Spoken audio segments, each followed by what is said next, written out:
Hello everyone, एक बार फिर से स्वागत है आपका अपना यूट्यूब चैनल साइंस गुरु रवि में। गाइज, मेरा नाम रवि है। मैं सभी प्रतियोगी परीक्षा जैसे railway, SSC, NDA, PCS, NEET, Patwar, police, all competitive exam के लिए साथियों बायोलॉजी पढ़ाता हूँ। गाइज, हम एक नए सिरे से इस बायोलॉजी की शुरुआत करने वाले हैं। गाइज, आज की इस वीडियो में मैं आपको पढ़ाने वाला हूँ बायोलॉजी का इंट्रोडक्शन, हिंदी में बोले तो जीव विज्ञान का परिचय। गाइज, ये जीव विज्ञान का परिचय 3 क्लासों में समाप्त होने वाला है। इसमें हम आपको बताएंगे कि क्या होती है बायोलॉजी, बायोलॉजी में किसके बारे में पढ़ा जाता है, बायोलॉजी की कौन कौन सी ब्रांच है, बायोलॉजी में किस किस अध्याय के बारे में पढ़ा जाता है, और कुछ ऐसे टर्म जो साथियों जब हम आपको अध्याय पढ़ाएंगे तो उन अध्यायों में वो टर्म आपके काम आने वाले हैं। तो सबसे पहले साथियों आप हेडिंग लगा लीजिए बायोलॉजी। बायोलॉजी गाइज, आप सभी को पता है कि बायोलॉजी को हिंदी में कहा जाता है जीव विज्ञान। क्या कहा जाता है भैया? जीव विज्ञान। देखिए, जो बायोलॉजी होता है साथियों, ये बायोलॉजी 2 शब्दों से मिलकर के बना होता है। वो 2 शब्द कौन कौन से हैं भैया? एक है बायोज और दूसरा है साथियों लोगोज। ये दोनों ही साथियों लैटिन भाषा के शब्द हैं। ये दोनों ही लैटिन भाषा के शब्द हैं, लैटिन भाषा के। इस बायोज का मतलब होता है साथियों ऑल लिविंग। ऑल लिविंग को हिंदी में कहा जाता है सभी प्रकार के सजीव, सभी प्रकार के सजीव। और गाइज, इस लोगोज का मतलब होता है भैया टू स्टडी, अध्ययन करना, किसी चीज के बारे में अध्ययन करना। तो देखिए बायोलॉजी की यहां से क्या डेफिनेशन बनती है। बायोलॉजी क्या है गाइज? बायोलॉजी एक साइंस की ब्रांच है, एक विज्ञान की शाखा है जिसमें हम सभी प्रकार के सजीवों के बारे में क्या करते हैं साथियों? अध्ययन करते हैं। आप सभी को पता है विज्ञान की मुख्य रूप से 3 ब्रांच होती है, केमिस्ट्री, फिजिक्स और बायोलॉजी। बायोलॉजी के बारे में मैं आपको पढ़ा रहा हूं। देखिए, बायोलॉजी साथियों 2 शब्दों से मिलकर के बनी हुई होती है। एक शब्द है बायोज, दूसरा है लोगोज। ये दोनों ही साथियों लैटिन भाषा के शब्द हैं। बायोज का मतलब होता है साथियों ऑल लिविंग, सभी प्रकार के सजीव। और साथियों लोगोज का मतलब होता है टू स्टडी, यानी कि किसी चीज के बारे में अध्ययन करना। आप सजीवों के बारे में अध्ययन विज्ञान की जिस शाखा में करते हो गाइज, उस शाखा को कहा जाता है बायोलॉजी। उस शाखा को क्या कहा जाता है? उस शाखा को बायोलॉजी कहा जाता है। अब बात करते हैं साथियों सजीवों के बारे में। तो सजीव क्या है साथियों? अगर मैं सिंपल भाषा में सजीवों के बारे में आपसे बात करूं, लिविंग के बारे में मैं आपसे बात करूं, तो गाइस जो सजीव होते हैं साथियों, वो कोशिका से बने होते हैं, या कोशिका मिलकर ही साथियों, बहुत सारी कोशिकाओं से ही किसका निर्माण होता है? सजीवों से। कहने का मतलब जो सजीव है साथियों उसमें कोशिका जरूर होगी, ये फिक्स है। अगर मैं सजीवों की आपसे एक पहचान बताऊं साथियों, तो ये समझ लीजिए साथियों, जो सजीव होगा उसमें भैया कोशिका जरूर होगी। तो मैं ये लिख सकता हूं साथियों कि कोशिकाओं की संरचना, सजीवों की संरचना, सजीवों की जो संरचना होती है वो किसकी बनी होती है साथियों? वो बनी होती है सेल की, यानी कि कोशिकाओं की। बस फिलहाल इतना समझ लीजिए आप सजीवों के बारे में, लिविंग्स के बारे में, कि जो सजीवों की संरचना होती है साथियों वो किसकी बनी हुई होती है? सेल की, कोशिकाओं की बनी हुई होती है। यानी कि सजीव किसके बने होते हैं साथियों? कोशिकाओं के बने होते हैं। इतनी बात क्लियर है? ये कोशिका से ही साथियों सजीव बॉडी का निर्माण होता है। कैसे होता है अभी मैं आपको बताने वाला हूं। सिर्फ आपको इतना ध्यान रखना है, कोई आपसे पूछे कि सजीव क्या है साथियों, तो बता देना भैया सजीव कोशिका से बने होते हैं।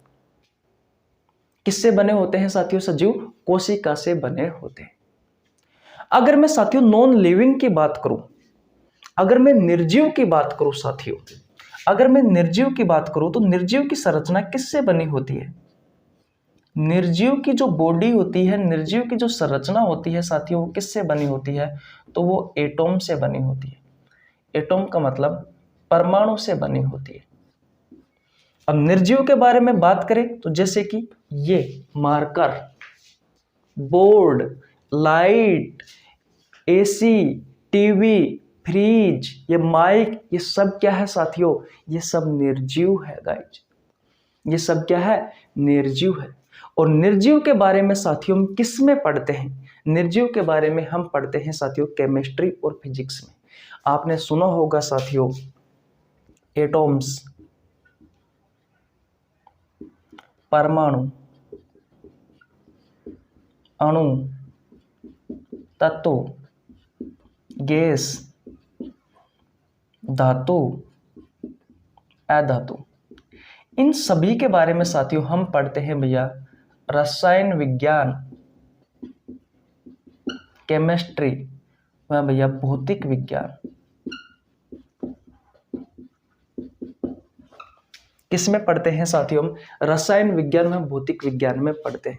निर्जीव की संरचना किससे बनी होती है? एटॉम से, परमाणु से बनी होती है। लेकिन भैया सजीवों की संरचना किससे बनी होती है? सेल, कोशिकाओं से बनी होती है। सजीवों की बॉडी किससे बनी होती है साथियों?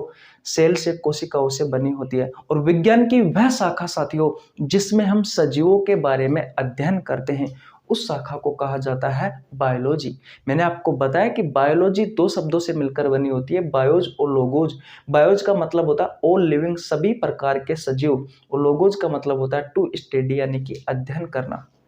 सभी प्रकार के सजीवों के बारे में अध्ययन करना विज्ञान की जिस शाखा में करते हैं, या सजीवों के बारे में अध्ययन करना क्या कहलाता है? बायोलॉजी कहलाता है, जीव विज्ञान कहलाता है। अगर आपसे क्वेश्चन पूछे कि विज्ञान की वह शाखा कौन सी है जिसमें आप सजीवों के बारे में अध्ययन करते हो, तो वो शाखा है साथियों बायोलॉजी। और निर्जीव के बारे में हम किस में पढ़ते हैं? तो रसायन विज्ञान और भौतिक विज्ञान, केमिस्ट्री और फिजिक्स में पढ़ते हैं। निर्जीव की जो संरचना होती है, निर्जीव की जो बॉडी होती है, वो एटॉम से बनी हुई होती है। जैसे कि मैंने आपको बताया मार्कर, ये बोर्ड, ये लाइटें, ये माइक, एसी, कूलर, पंखे, ये सभी क्या है साथियों? ये सभी एटॉम से मिलकर के बने होते हैं। ये सभी निर्जीव है। लेकिन जो भी सजीव है, वो सभी सजीव किससे मिलकर के बने होते हैं साथियों? कोशिकाओं से। और सजीवों के बारे में हम बायोलॉजी में पढ़ते हैं, और निर्जीव के बारे में हम किस में पढ़ते हैं साथियों? हम पढ़ते हैं भैया रसायन विज्ञान और भौतिक विज्ञान, यानी कि केमिस्ट्री और फिजिक्स में पढ़ते हैं। आपने देखा होगा साथियों, हम परमाणु के बारे में पढ़ते हैं केमिस्ट्री में, अणुओं के बारे में पढ़ते हैं, तत्वों के बारे में पढ़ते हैं, धातु के बारे में पढ़ते हैं, धातु के बारे में पढ़ते हैं, गैसों के बारे में पढ़ते हैं साथियों केमिस्ट्री और फिजिक्स में। तो ये सभी क्या है साथियों? ये सभी निर्जीव है, नॉन लिविंग्स है। तो अगर आपसे कोई क्वेश्चन पूछे कि सजीवों के बारे में हम किस में पढ़ते हैं, तो बायोलॉजी में पढ़ते हैं, क्योंकि बायोलॉजी विज्ञान की वह शाखा है जिसमें हम सजीवों के बारे में अध्ययन करते हैं। और निर्जीवों के बारे में अध्ययन हम विज्ञान की किस शाखा में करते हैं? तो निर्जीव के बारे में साथियों हम पढ़ते हैं भैया रसायन विज्ञान और भौतिक विज्ञान, इन दोनों में। जैसे कि मैंने आपको ये बताया परमाणु, अणु, गैसें, धातु, अधातु, तत्व, ये सभी के बारे में हम पढ़ते हैं साथियों रसायन विज्ञान और भौतिक विज्ञान में। अब हम आपको बताते हैं कि सजीवों के उदाहरण कौन कौन से हैं। सजीवों के उदाहरण, सजीवों के उदाहरण कौन कौन से हैं? सबसे पहले मुझे बताओ ये बायोलॉजी क्या है? बायोलॉजी विज्ञान की वह शाखा है साथियों जिसमें हम सजीवों के बारे में अध्ययन करते हैं। और सजीवों की संरचना किससे मिलकर बनी हुई होती है साथियों? सजीवों की बॉडी किसकी बनी हुई होती है? तो यह सजीवों की बॉडी बनी हुई होती है सेल से, यानी कि कोशिकाओं से। अब देखिए भैया कौन कौन से सजीव है, सजीवों के उदाहरण क्या क्या है। नंबर 1 पर पादप। संसार में आपको जितने भी पादप दिखाई देते हैं, जितने भी पेड़ पौधे आपको दिखाई देते हैं साथियों आपके वातावरण में, वो सभी क्या है साथियों? वो सभी सजीव है। नंबर 2 पर स्तनधारी, जो अपने बच्चे को दूध पिलाते हैं साथियों, वो सभी स्तनधारी क्या है? सजीव है साथियों। जैसे कि हम मानव जाति भी साथियों स्तनधारी में ही आती है। मानव जाति, गाय, भैंस, बकरी, कुत्ता, ये सभी क्या है साथियों? स्तनधारी है। अपने बच्चे को दूध पिलाते हैं, ये सभी सजीव है। नंबर 3 पर बात करें साथियों, तो और बात करते हैं साथियों, जैसे कि जीवाणु।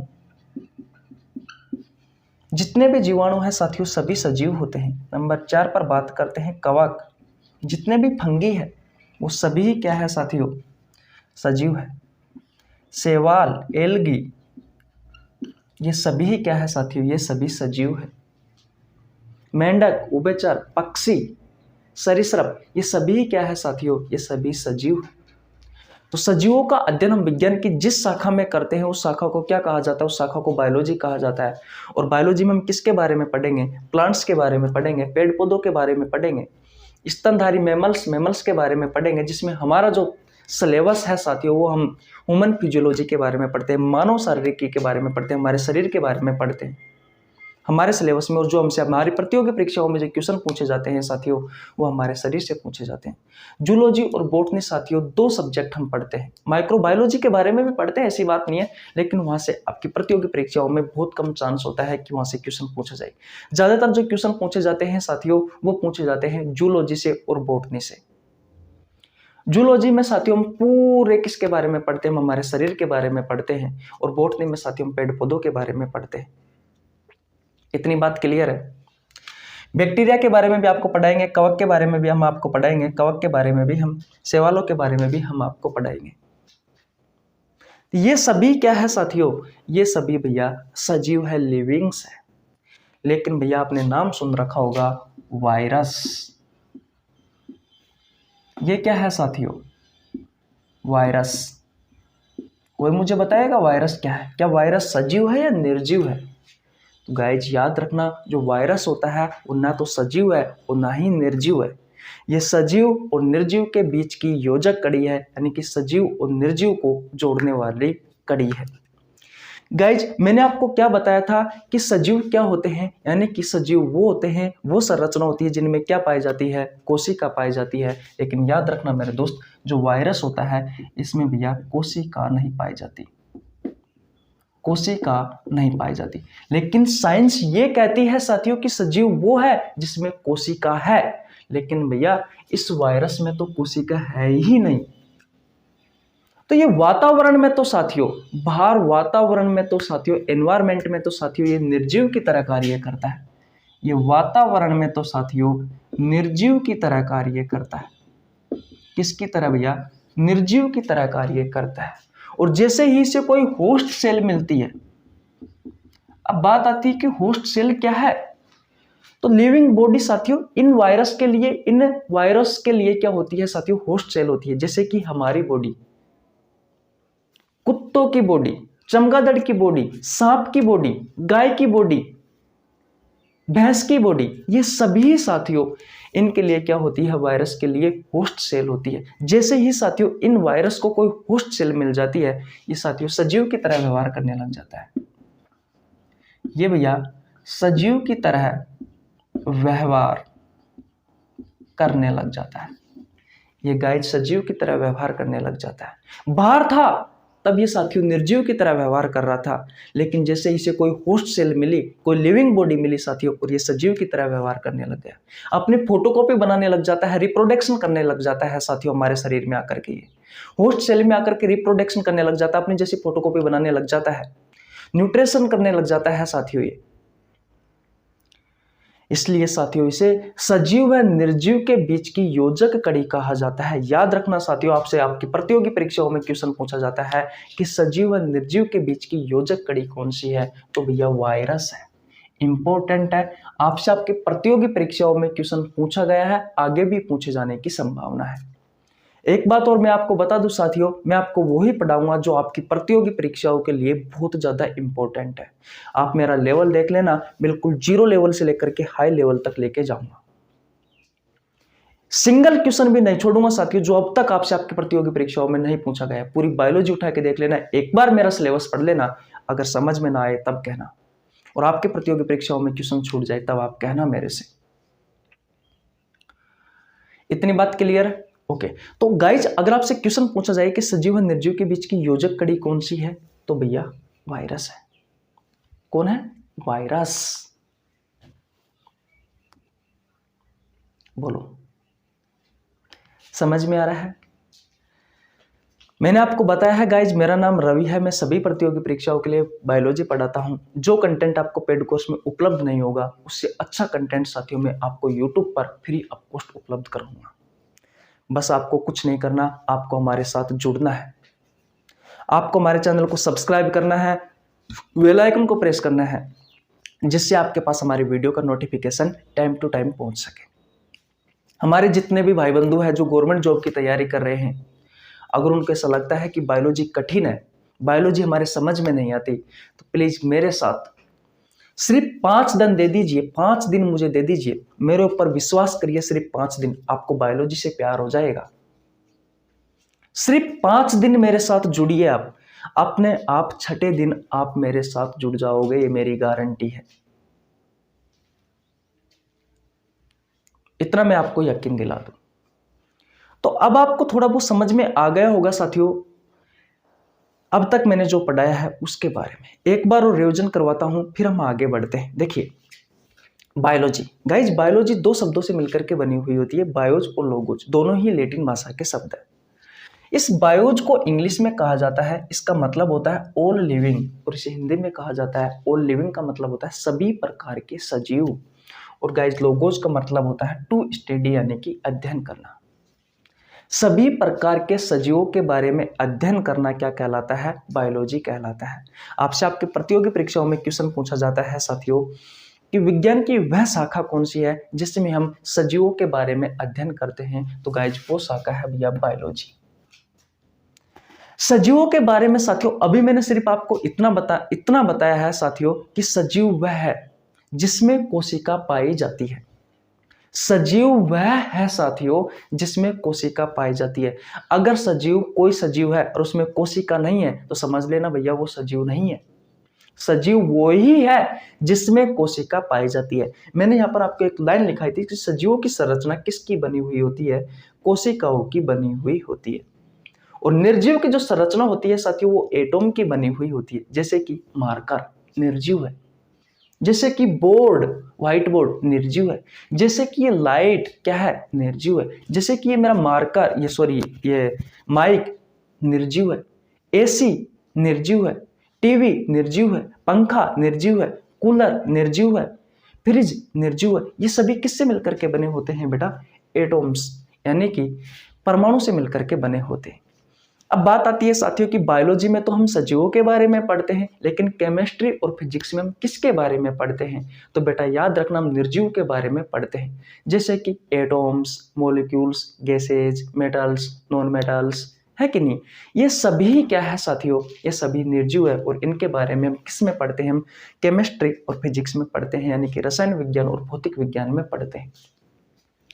फिर मैंने आपको बताया था साथियों कि भैया सजीवों के उदाहरण कौन कौन से हैं, कौन कौन से सजीव हैं साथियों? तो संसार में आपको जितने भी पादप दिखाई देते हैं, पेड़ पौधे, वो सभी सजीव है। जितने भी स्तनधारी है, मैमल्स है साथियों, वो सभी क्या है? वो सभी सजीव है। इसमें हम भी आते हैं साथियों। अगर आप थोड़ा सा या आपका नाखून काटकर अगर आप माइक्रोस्कोप पे रखोगे, तो साथियों आपको लाखों की संख्या में कोशिका दिखाई देगी। अगर आप अपने बाल का एक टुकड़ा माइक्रोस्कोप पे रखोगे साथियों, तो आपको बाल के टुकड़ों में लाखों की संख्या में साथियों क्या दिखाई देगी? कोशिका दिखाई देगी। अगर साथियों आप थोड़ी सी स्किन का टुकड़ा अगर माइक्रोस्कोप पे रखते हो, तो आपको गाइज बहुत सारी लाखों करोड़ों की संख्या में उसमें कोशिका दिखाई देगी। गाइज, अगर किसी पेड़ के पत्ते का छोटा सा तिनका अगर आप माइक्रोस्कोप पे रखते हो, तो आपको लाखों की संख्या में उसमें क्या दिखाई देगी? सेल दिखाई देगी, लाखों की संख्या में कोशिका दिखाई देगी। इसलिए मैं कहता हूं साथियों, पहले भी कहा गया है, मैंने पहले भी आपको बताया है कि सजीव वो ही है साथियों जिसमें कोशिका होगी। और ये सभी उदाहरण है पादप, स्तनधारी, जिसमें हम भी आते हैं, गाय, भैंस, घोड़ा, बकरी, कुत्ता, ये सभी क्या है? लिविंग है, सजीव है। बैक्टीरिया क्या है साथियों? लिविंग है। कवक के बारे में, फंगी के बारे में अगर आपसे पूछा जाए तो क्या है? ये भी सजीव है। शैवाल, एल्गी, ये भी क्या है साथियों? ये भी भैया क्या है? ये भी सजीव है, ये भी लिविंग है। लेकिन अगर आपसे वायरस के बारे में पूछा जाए साथियों, वायरस ने आप सभी को पता है बहुत तगड़ा तहलका मचा हुआ था पिछले 2 साल से। कोरोना वायरस, वायरस क्या है साथियों? बेटा ये सजीव नहीं है, ये सजीव है निर्जीव के बीच की योजक कड़ी है, क्योंकि सजीव वो है जिसमें कोशिका पाई जाती है, ऐसा साइंस कहा जाता है। लेकिन भैया साइंस कहती है लेकिन ये जो वायरस है इसमें कोशिका नहीं पाई जाती। जब ये वायरस वातावरण में उपस्थित होता है साथियों, तो ये किसकी तरह व्यवहार करता है? तो बेटा ये व्यवहार करता है निर्जीव की तरह। और जब जब इस वायरस को कोई होस्ट सेल मिल जाती है, कोई सजीव का शरीर मिल जाता है साथियों, तो ये किसकी तरह व्यवहार करता है? ये सजीव की तरह व्यवहार करने लग जाता है। ये रिप्रोडक्शन की प्रोसेस करने लग जाता है, रिप्रोडक्शन करने लग जाता है, न्यूट्रिशन करने लग जाता है, अपनी फोटोकॉपी बना लेता है साथियों। ये सजीव की तरह व्यवहार करने लग जाता है। जब भी कोई इसे सजीव की बॉडी मिलती है, सजीव का शरीर मिलता है, होस्ट सेल मिलती है, तो इसके लिए वो होस्ट सेल होती है। तो गाइज इसे सजीव और निर्जीव के बीच की योजक कड़ी कहा गया है। अब गाइज अब तक आपने जो पढ़ा है इसका स्क्रीनशॉट ले लीजिए साथियों। अब हम आपको सजीव के लक्षण पढ़ाएंगे कि सजीव के क्या क्या लक्षण होते हैं, और साथियों किस तरीके से कोशिका से पूरी लिविंग बॉडी, पूरे सजीव शरीर का निर्माण होता है, इसके बारे में अब हम बात करने वाले हैं। तो गाइज ले लिया आपने स्क्रीनशॉट? ओके भैया ले लीजिए, चले आगे। ओके देखिए भैया, अब हम बात करने वाले हैं सजीवों के लक्षण के बारे में। तो सबसे पहले आप हेडिंग लगा लीजिए, सजीवों के लक्षण।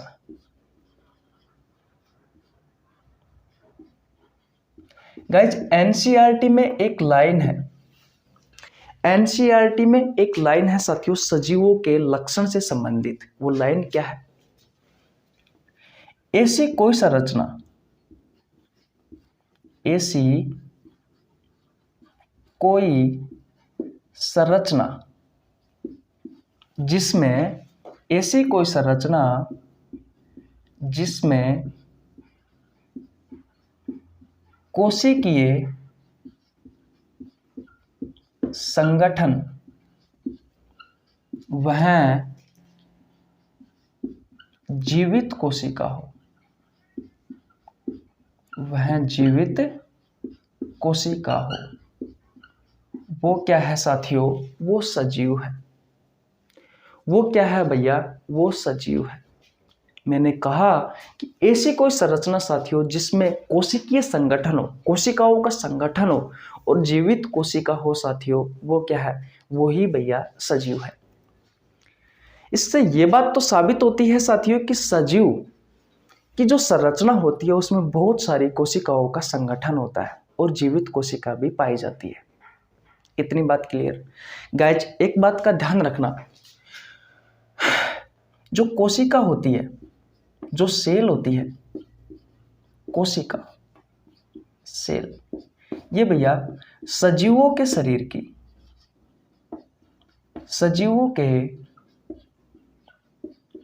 शरीर की, ये सजीवों के शरीर की सबसे छोटी इकाई होती है, सबसे छोटी इकाई होती है। और एक लाइन और है साथियों कोशिका के ही बारे में कि सजीवों की क्रियात्मक व संरचनात्मक इकाई होती है, क्रियात्मक व संरचनात्मक इकाई होती है। कौन साथियों? सेल।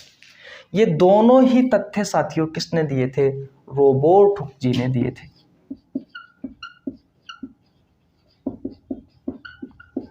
रॉबर्ट हुक जी ने साथियों ये दोनों तथ्य दिए थे कि भैया जो कोशिका होती है, जो सेल होती है, वो सजीवों के शरीर की सबसे छोटी इकाई होती है और सजीवों की क्रियात्मक व संरचनात्मक होती है।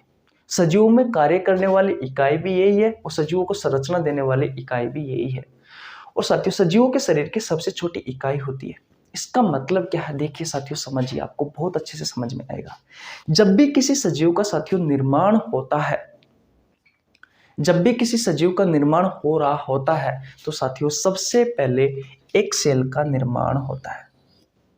यह है साथियों वो सेल, एक सेल का निर्माण होता है, एक कोशिका का निर्माण होता है और इस कोशिका को कहा जाता है साथियों युग्मनज और इंग्लिश में कहा जाता है जाइगोट। ये साथियों सजीव के शरीर की पहली कोशिका है। ये सजीवों के शरीर की पहली कोशिका है और इस पहली कोशिका का नाम क्या है साथियों? इस पहली कोशिका का नाम है भैया युग्मनज या फिर जाइगोट। क्या है भैया? युग्मनज है जाइगोट। जब भी किसी सजीव का निर्माण होता है साथियों, सबसे पहले उसमें जो कोशिका बनती है उस कोशिका का नाम है युग्मनज है जाइगोट। ये सजीवों के शरीर की पहली कोशिका है। इतनी बात क्लियर है गाइस? ये एक कोशिकीय संरचना होती है। ये युग्मनज जो होता है साथियों, ये एक कोशिकीय संरचना होती है, एक कोशिकीय संरचना। आपसे साथियों एक बार एमटीएस के एग्जाम में पूछा गया था कि जो युग्मनज होता है, जो जाइगोट होता है, वो किस प्रकार की संरचना है। तो गाइस ये एक कोशिकीय संरचना है, एक ही कोशिका होती है इस संरचना में। ये एक कोशिकीय संरचना है। एक होती है बहुकोशिकीय संरचना जिसमें बहुत सारी कोशिकाओं की संरचना हो, जिसमें बहुत सारी कोशिका हो। तो ये एक कोशिकीय संरचना है, सिर्फ एक। गाइस इस एक कोशिका को क्या कहा जाता है? युग्मनज या जाइगोट कहा जाता है और ये सजीवों के शरीर की पहली कोशिका है। अब देखिए साथियों, ये एक कोशिका किस तरीके से पूरी सजीव शरीर का निर्माण कर देती है, पूरी लिविंग बॉडी का निर्माण कर देती है। देखिए आपने साथियों अगर सुना हो तो एक प्रोसेस होती है साथियों जिसे हम बायोलॉजी में पढ़ते हैं, सेल डिवीजन। कोशिका विभाजन। कोशिका विभाजन क्या होता है साथियों? कोशिका विभाजन, कोशिका विभाजन में क्या होता है? कोई कोशिका होती है, वह अपने आप को विभाजित करती है। मान लीजिए ये कोई कोशिका है, ये अपने आप को विभाजित करेगी और एक से अनेक कोशिकाओं का निर्माण करती है। जैसे कि एक से दो कोशिकाओं का निर्माण हुआ, किस प्रोसेस के थ्रू हुआ? तो सेल डिवीजन के थ्रू हुआ, कोशिका विभाजन के थ्रू हुआ।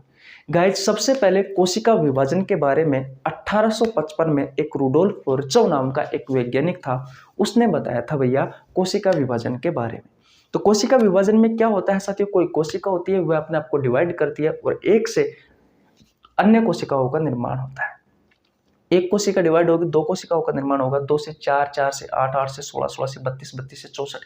इस तरीके से साथियों लगातार कोशिकाओं में कोशिका विभाजन होता रहता है और बहुत सारी कोशिकाओं का निर्माण होता रहता है। तो गाइज जब ये कोशिका में कोशिका विभाजन की प्रोसेस होगी और साथियों जब बहुत सारी कोशिकाओं का समूह बन जाएगा, ग्रुप ऑफ सेल, कोशिकाओं का समूह क्या कहलाता है साथियों? टिश्यू कहलाता है, उत्तक कहलाता है। एक बार आपसे सीएचएसएल के एग्जाम में क्वेश्चन पूछा गया था साथियों कि टिश्यू क्या होते हैं, उत्तक क्या होते हैं। गाइज उत्तक क्या होते हैं भैया? तो उत्तक होते हैं कोशिकाओं का समूह। क्या होते हैं भैया? कोशिकाओं का समूह होता है। कोशिकाओं का समूह ही क्या कहलाता है साथियों? उत्तक कहलाता है।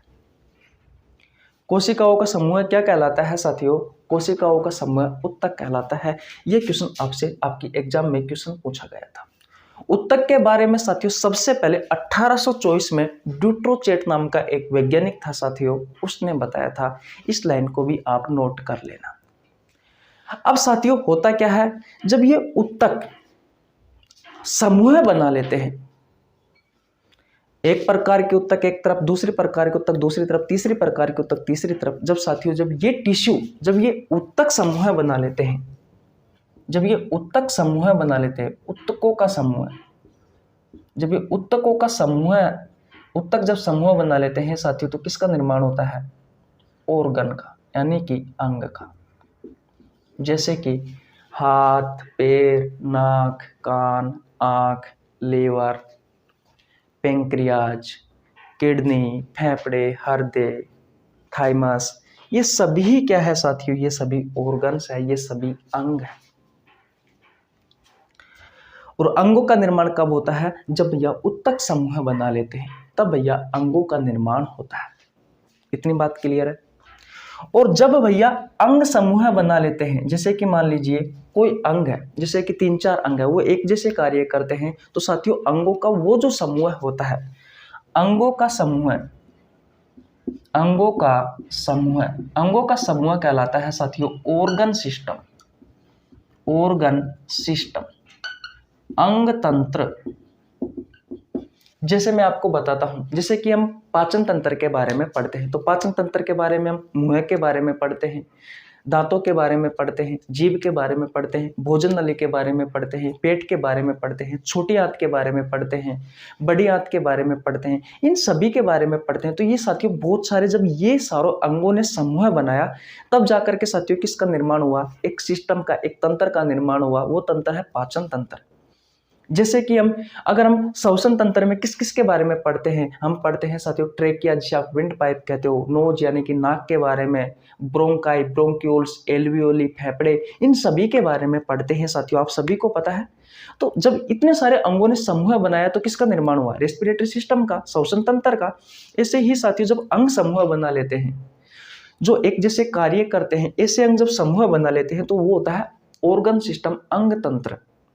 जैसे कि हम बहुत सारे तंत्र आपको पढ़ाने वाले हैं, बहुत सारे सिस्टम हम आपको पढ़ाने वाले हैं, जैसे कि कंकाल तंत्र, श्वसन तंत्र, उत्सर्जन तंत्र, पाचन तंत्र, अंतस्रावी तंत्र। वैसे साथियों बहुत सारे तंत्र हैं जिनके बारे में हम आपको पढ़ाने वाले हैं। रक्त परिसंचरण तंत्र है कि नहीं। तो ये सभी साथियों हम आपको आगे पढ़ाएंगे, और इन सभी से ही साथियों जो मैं आपको ये इंट्रोडक्शन पढ़ा रहा हूँ ये आपके आगे बहुत काम आने वाला है। इसलिए दोस्तों एक एक चीज को ध्यान से पढ़ना। इतनी बात क्लियर है? ओके, आगे देखते हैं। अब साथियों मान लीजिए ये जो अंग तंत्र है, अब इन अंग तंत्रों का समूह बना। जब साथियों अंग तंत्रों का समूह बनता है तो किसका निर्माण होता है, एक लिविंग बॉडी का निर्माण होता है, एक सजीव शरीर का निर्माण होता है, एक सजीव शरीर का निर्माण होता है। किसका निर्माण होता है भैया, एक सजीव शरीर का निर्माण होता है।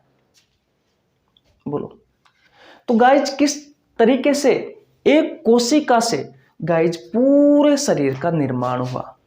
और मैंने भी तो आपसे यही कहा था साथियों कि भैया जो सजीव है फिक्स है साथियों, उसमें कोशिका होगी। तो गाइज एक बार और रिवीजन करवाते हैं, आप स्क्रीनशॉट ले लीजिए। ले लिया भैया स्क्रीनशॉट? ओके। मैंने आपको क्या बताए थे साथियों, हम पढ़ रहे हैं सजीवों के लक्षण। उसमें साथियों पहला मैंने आपको पढ़ाया है कि एनसीईआरटी में लिखा हुआ है कि ऐसी कोई संरचना जिसमें कोशिकीय संगठन हो, बहुत सारी कोशिकाओं का संगठन हो और जीवित कोशिका हो, वो साथियों सजीव है। और सजीव क्या है साथियों, जिसमें कोशिका पाई जाती है वो सजीव है, जिसमें कोशिका नहीं पाई जाती साथियों वो निर्जीव है। अगर आपसे कोई क्वेश्चन पूछे कि कोशिका के बारे में हमें बताइए, सॉरी सजीवों के बारे में हमें बताइए, गाइस सजीव वो है जिसका शरीर कोशिकाओं से बना है, जिसमें कोशिका उपस्थित होती है, वही क्या है, वही बेटा सजीव है। रोबर्ट हुक जी ने साथियों दो कथन दिए थे कोशिका से संबंधित। कहा था कि सजीवों के शरीर की सबसे छोटी इकाई कोशिका होती है और सजीवों की क्रियात्मक और संरचनात्मक इकाई कोशिका होती है। हम रोबर्ट हुक जी के बारे में अच्छे से पढ़ेंगे साथियों।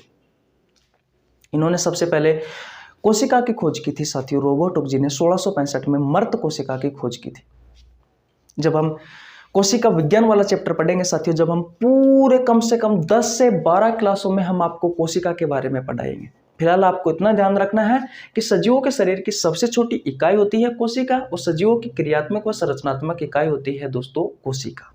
इतनी बात क्लियर है? ओके। फिर मैंने आपको बताया था साथियों कि जब भी किसी सजीव का निर्माण होता है, जब भी किसी सजीव का निर्माण हो रहा होता है तो सबसे पहले उसके शरीर में एक कोशिका का निर्माण होता है और इस एक कोशिका को क्या कहा जाता है, युग्मनज व जाइगोट कहा जाता है।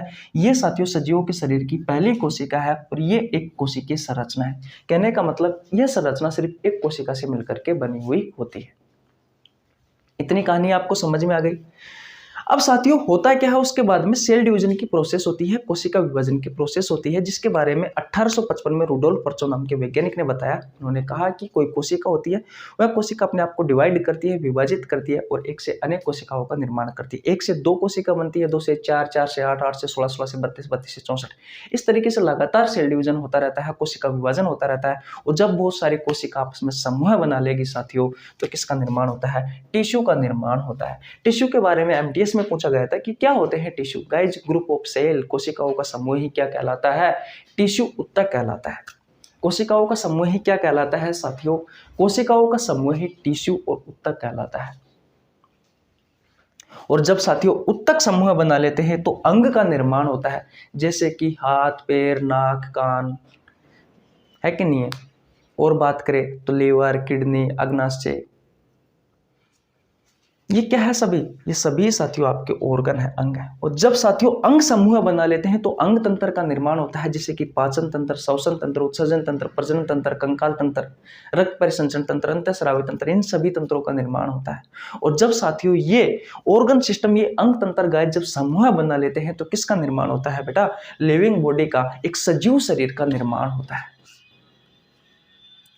तो क्या पहला लक्षण आपको समझ में आया नहीं आया, किस तरीके से एक कोशिका से एक लिविंग बॉडी का निर्माण होता है साथियों, एक सजीव शरीर का निर्माण होता है। तो हमें पहले इस लक्षण से यह तो समझ में आ गया साथियों कि जो भी सजीव होगा उसमें कोशिका फिक्स होगी। अब साथियों हम पढ़ते हैं इसके दूसरा लक्षण।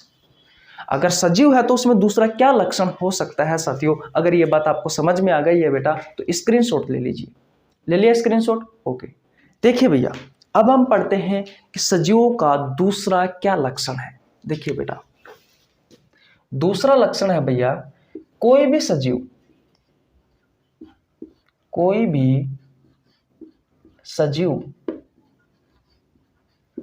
उसमें उपस्थित कोशिका,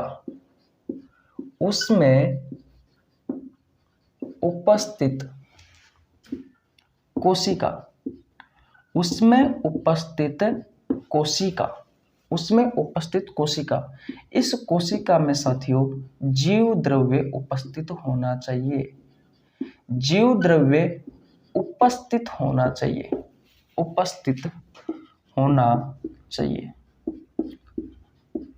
यह है भैया दूसरा सजीवों का लक्षण। क्या होता है ये जीव द्रव्य, इसके बारे में समझते हैं। इसे इंग्लिश में कहा जाता है प्रोटोप्लाज्म, जीव द्रव्य। देखिए, मैंने आपको बताया था साथियों कि जो भी सजीव होते हैं उन सजीवों में कोशिका होती है। तो हम कोशिकाओं की एक सिंपल संरचना बनाते हैं। मान लीजिए ये कोई कोशिका है, कॉमन सेल है, सिर्फ हमने समझने के लिए इस प्रकार की एक संरचना बनाई है। ये क्या है भैया, ये सेल है, ये कोशिका है। ध्यान से सुनना बेटा, यहां से आपके प्रतियोगी परीक्षाओं में क्वेश्चन पूछे जाते हैं। आपके कोशिका को सुरक्षा प्रदान करने के लिए कोशिका के चारों ओर साथियों एक झिल्ली पाई जाती है, एक आवरण पाया जाता है। क्या पाया जाता है बेटा, एक आवरण पाया जाता है, एक आवरण पाया जाता है। और इस आवरण को कहा जाता है कोशिका झिल्ली। क्या कहा जाता है, कोशिका झिल्ली, सेल मेम्ब्रेन। और बीचों बीच में साथियों क्या होता है, तो भैया न्यूक्लियस होता है। क्या होता है, न्यूक्लियस, केंद्रक होता है। और इस केंद्र को सुरक्षा प्रदान करने के लिए साथियों केंद्र के चारों ओर भी एक झिल्ली पाई जाती है, जिसे हम कहते हैं भैया केंद्रक झिल्ली। अब देखिए, ये प्रोटोप्लाज्म क्या होता है, ये जीव द्रव्य क्या होता है। तो गाइज, ये कोशिका झिल्ली के अंदर उपस्थित जो भी कंपाउंड है, जो भी यौगिक है, जो भी मटेरियल है, वो सभी साथियों क्या कहलाता है, प्रोटोप्लाज्म कहलाता है। देखिए, कोशिका झिल्ली किसको सुरक्षा प्रदान कर रही है, आपकी कोशिका को। बीचों बीच में केंद्रक पाया जाता है, केंद्रक के चारों ओर केंद्रक को सुरक्षा प्रदान करने के लिए जो झिल्ली पाई जाती है वो होती है केंद्रक झिल्ली। कोशिका झिल्ली और केंद्रक झिल्ली के बीच में साथियों यहाँ पर एक द्रव भरा रहता है, इसे कहा जाता है कोशिका द्रव।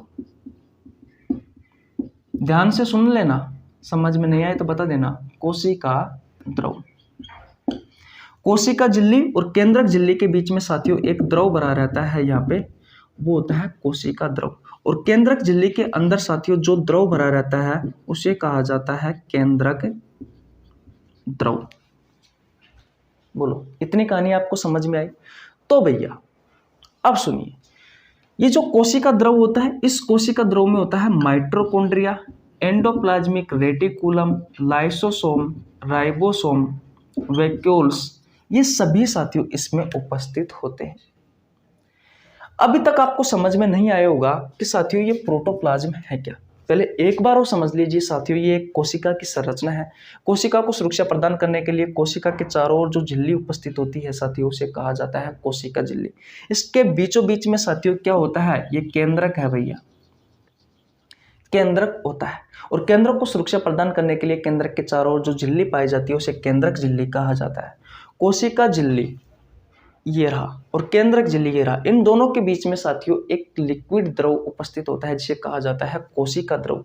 और इसी कोशिका द्रव में साथियों कोशिकांग उपस्थित होते हैं, सेल ऑर्गेनेल्स उपस्थित होते हैं जैसे कि mitochondria, endoplasmic reticulum, lysosome, ribosome, vacuoles, ये सभी उपस्थित होते हैं साथियों। और साथियों जो केंद्रक द्रव होता है साथियों, वो केंद्र झिल्ली, केंद्रक की जो झिल्ली होती है उसके अंदर उपस्थित होता है ये केंद्रक द्रव। और केंद्रक द्रव में क्या क्या उपस्थित होता है साथियों, इस केंद्रक में क्या क्या उपस्थित होता है, तो केंद्रक में उपस्थित होता है साथियों डीएनए, आरएनए, जीन और क्रोमोसोम। अब देखिए साथियों, ये प्रोटोप्लाज्म क्या है, अब आपको समझ में आ जाएगा। प्रोटोप्लाज्म साथियों दो चीजों से मिलकर के बना हुआ होता है, एक है इसका ठोस पार्ट और एक है इसका द्रव पार्ट। द्रव पार्ट में आता है साथियों कोशिका द्रव, कोशिका द्रव और साथियों केंद्रक द्रव। अब कोशिका द्रव में क्या क्या उपस्थित होते हैं साथियों, तो भैया mitochondria, endoplasmic reticulum,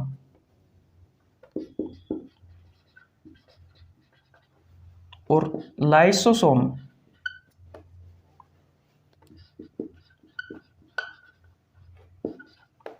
ribosome, vacuoles, यानी कि सूत्रकणिका, अंत्यपर्दवी जालिका, गोल्जी बॉडीज, ये सभी उपस्थित होते हैं। और केंद्रक द्रव में क्या क्या उपस्थित होता है, जीन, आरएनए, डीएनए और भैया क्रोमोसोम, ये सभी मिलकर साथियों, ये सारी चीजें मिलकर ही साथियों किसका निर्माण करता है, प्रोटोप्लाज्म का, जीव द्रव्य का निर्माण करता है। इतनी सी बात याद रखना मेरे दोस्त, कोशिका झिल्ली के अंदर जो भी आपको पदार्थ दिखता है वो सभी क्या है, वो सभी प्रोटोप्लाज्म है, वो सभी जीव द्रव्य है। कोशिका को सुरक्षा प्रदान करने के लिए कोशिका के चारों ओर एक झिल्ली पाई जाती है जिसे कहा जाता है कोशिका झिल्ली, जिसे क्या कहा जाता है, कोशिका झिल्ली कहा जाता है। और इस कोशिका झिल्ली के अंदर उपस्थित जितना भी आपको पदार्थ दिखाई देता है, चाहे वो लिक्विड हो चाहे वो ठोस हो, वो सभी क्या है, वो सभी साथियों प्रोटोप्लाज्म है, जीव द्रव्य है। गाइज अगर आपने स्क्रीनशॉट नहीं लिया है तो स्क्रीनशॉट ले लीजिए, एक बार और आपका रिवीजन करवाते हैं। देखिए भैया दोबारा रिवीजन करते हैं। दूसरा क्या लक्षण है, पहला लक्षण तो ये था साथियों, मैं सिंपल भाषा में बात करूं तो सजीव वो है जिसमें कोशिका उपस्थित होती है। ऐसी कोई संरचना जिसमें कोशिकीय संगठन और जीवित कोशिका हो, वो क्या है साथियों, वो सजीव है। दूसरा लक्षण क्या कहता है कि कोई भी सजीव, उसमें उपस्थित जो कोशिका है साथियों, उसमें प्रोटोप्लाज्म उपस्थित होना चाहिए, जीव द्रव्य उपस्थित होना चाहिए। क्या होता है गाइज प्रोटोप्लाज्म, जीव द्रव्य। तो कोशिका झिल्ली के अंदर उपस्थित जो भी आपको पदार्थ दिखता है वो सभी क्या है, वो सभी प्रोटोप्लाज्म, जीव द्रव्य है। देखिए इस तरीके से कोशिका की एक संरचना होती है। कॉमन कोशिका ली है साथियों मैंने। कोशिका को सुरक्षा प्रदान करने के लिए कोशिका के चारों ओर साथियों एक झिल्ली पाई जाती है जिसे कहा जाता है कोशिका झिल्ली। इसके बीचों बीच में साथियों केंद्रक उपस्थित होता है। इस केंद्रक को सुरक्षा प्रदान करने के लिए जो झिल्ली पाई जाती है उसे केंद्रक झिल्ली कहा जाता है। इस कोशिका झिल्ली और इस केंद्रक झिल्ली के बीच में साथियों एक लिक्विड भरा रहता है जिसे कहा जाता है कोशिका द्रव। और इसी कोशिका द्रव में साथियों क्या क्या उपस्थित होते हैं, माइटोकॉन्ड्रिया उपस्थित होता है, यानी कि सूत्रकणिका, एंडोप्लाज्मिक रेटिकुलम यानी कि अंत्यपर्दवी जालिका, लाइसोसोम, राइबोसोम, वैक्यूल्स यानी कि रिक्तिका, गोल्जी बॉडी यानी कि गोल्जिका, ये सभी उपस्थित होते हैं। और साथियों केंद्रक झिल्ली के अंदर की तरफ केंद्रक को सुरक्षा प्रदान करने के लिए एक झिल्ली पाई जाती है जिसे केंद्रक झिल्ली कहा जाता है। केंद्रक झिल्ली में एक द्रव पाया जाता है जिसे केंद्रक द्रव कहा जाता है। और इसी केंद्रक द्रव में साथियों डीएनए, आरएनए, जीन, क्रोमोसोम उपस्थित होते हैं। इसी केंद्रक में डीएनए, आरएनए, जीन, क्रोमोसोम उपस्थित होते हैं। तो मैंने भी तो यही बताया है कि जो प्रोटोप्लाज्म है साथियों वो उसके दो भाग होते हैं, एक होता है ठोस भाग, एक होता है द्रव भाग। द्रव भाग साथियों जिसमें कोशिका द्रव होता है। कोशिका द्रव साथियों कोशिका झिल्ली और केंद्रक झिल्ली के बीच में उपस्थित जो द्रव है वो कोशिका द्रव होता है। केंद्रक द्रव क्या है साथियों, केंद्रक झिल्ली के अंदर की तरफ जो द्रव पाया जाता है वो केंद्रक द्रव है। इस केंद्रक द्रव में जीन, आरएनए, डीएनए, क्रोमोसोम उपस्थित होते हैं। और इस साथियों इस ठोस वाले पार्ट में यानी कि इस कोशिका द्रव में जो कोशिका झिल्ली और केंद्रक झिल्ली के बीच में उपस्थित है, इसमें mitochondria, endoplasmic reticulum, lysosome, vacuoles, ribosome, Golgi bodies ये सभी उपस्थित होते हैं बेटा। और ये सभी मिलकर किसका निर्माण करते हैं, प्रोटोप्लाज्म का निर्माण करते हैं। अब साथियों दो लाइन है। एक तो कहा गया है साथियों कोशिका के बारे में कि जो कोशिका होती है साथियों वो सभी सजीवों की मूलभूत इकाई है। ऐसा तो कहा था भैया किसने, रोबोटुक ने। और हेग्जले नाम का एक वैज्ञानिक था साथियों। ये क्वेश्चन आपसे किसी न किसी प्रतियोगी परीक्षाओं में पूछा गया है कि भैया प्रोटोप्लाज्म के बारे में हेग्जले ने ऐसा कहा था कि ये सभी सजीवों का भौतिक आधार है। कौन, प्रोटोप्लाज्म सभी सजीवों का भौतिक आधार है भैया। ये बात को नोट कर लेना गाइज, बहुत ज्यादा इंपॉर्टेंट है। किसी प्रतियोगी परीक्षाओं में आपसे पूछा गया है। क्या पूछा गया है कि जो जीव द्रव्य होता है, जो प्रोटोप्लाज्म होता है, वो सजीवों के शरीर का भौतिक आधार माना गया है। ठीक है, तो आशा करता हूं साथियों ये कहानी आपको समझ में आ गई होगी। अब तक हमने साथियों सजीवों के 2 लक्षण पढ़े हैं। कल हम साथियों सजीवों के 3-4 लक्षण पढ़ेंगे, जैसे कि श्वसन क्या होता है, पाचन है। गाइस सजीवों के लक्षण है श्वसन करना, पाचन करना, प्रजनन करना, मेटाबॉलिज्म, ये सभी सजीवों के लक्षण है गाइस, तो उनके बारे में पढ़ेंगे। फिर उसके बाद में हम साथियों बायोलॉजी के बारे में पढ़ेंगे कि बायोलॉजी का जनक कौन है। उसके अगली क्लास में बायोलॉजी की कौन कौन सी शाखाएं होती है, बायोलॉजी शब्द किसने दिया है कि नहीं है, बायोलॉजी में हम कौन कौन से चैप्टर पढ़ते हैं, ये सारी बातें साथियों हम आपको आगे की क्लासों में पढ़ाने वाले हैं। मैंने आपको कहा कि 3 क्लासों में साथियों हम बायोलॉजी का इंट्रोडक्शन पढ़ेंगे, जिसमें आपको अच्छे तरीके से समझ में आ जाएगा कि कौन कौन से क्वेश्चन कहाँ से आपके प्रतियोगी परीक्षाओं में आते हैं, कौन कौन से चैप्टर होते हैं बायोलॉजी में, किसके बारे में पढ़ते हैं, और ऐसे कौन कौन से शब्द हैं साथियों जिन्हें का उपयोग हम आगे आने वाले चैप्टरों में पढ़ने वाले हैं। तो आज यहीं तक रखते हैं बेटा। कैसी लगी आपको क्लास, अगर क्लास अच्छी लगी हो तो यार लाइक कर दीजिए, आपके छोटे भाई के लिए एक प्यारा सा कमेंट कर दीजिए। चैनल पर नया तो चैनल को सब्सक्राइब कर लेना, बेल आइकन को प्रेस कर लेना, जिससे आपके पास हमारी वीडियो का नोटिफिकेशन टाइम टू टाइम पहुंच सके। और बेटा अपने जितने भी दोस्त हैं, साथी है जो कॉम्पिटिटिव एग्जाम की तैयारी कर रहे हैं, उन्हें बायोलॉजी कठिन लगती है, तो प्लीज़ आपसे हाथ जोड़कर रिक्वेस्ट है उनके पास हमारी वीडियो भेजिए कि सर ने भैया, बिल्कुल सर ने नहीं भैया ने भैया शुरू से बिल्कुल 0 लेवल से बायोलॉजी स्टार्ट किया है। सिर्फ आप मुझे 5 दिन दे दीजिए साथियों, मैं आपको बहुत कुछ सिखा दूंगा। बायोलॉजी से आपको प्यार हो जाएगा, बायोलॉजी पढ़ने में आपको मजा आएगा।